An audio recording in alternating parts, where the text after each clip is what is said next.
Hello there, I'm Douglas Sells. Welcome to the new Sell Smarter podcast from SalesFuel. We're taking your sales to the next level every month with our top tips and winning strategies so you can re-energize and engage in just 3 short minutes. Want to score that meeting with your top prospect? You need to take specific actions to differentiate yourself and your product.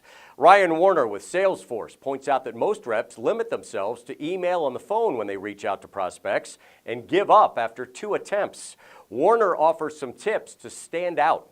Communication methods. You need to hit the prospect at every level. Be a little different. Since everyone else is using email and phone calls, try a little direct mail. People look at direct mail, especially if it's a personalized piece that congratulates them on a promotion. Or you might send them a book or a copy of a study you know will be of interest to them.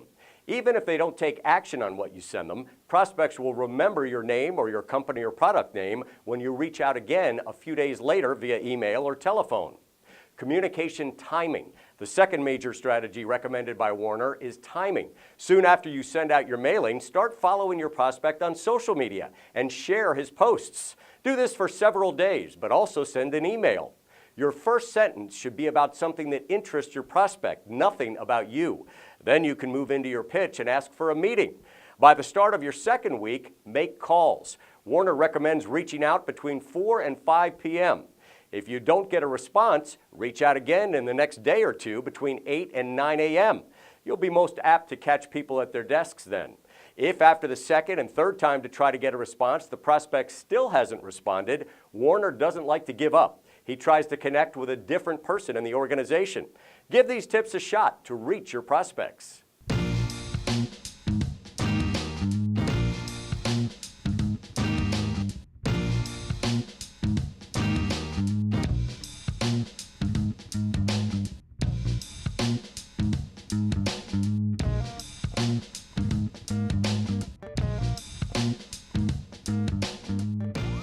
At some point in your sales career, someone will ask a question that you can't answer. What will you do? Thanks to insight from Fast Company contributor Annette Grant, you won't have to panic. Her tips can help maintain credibility when stumped for an answer.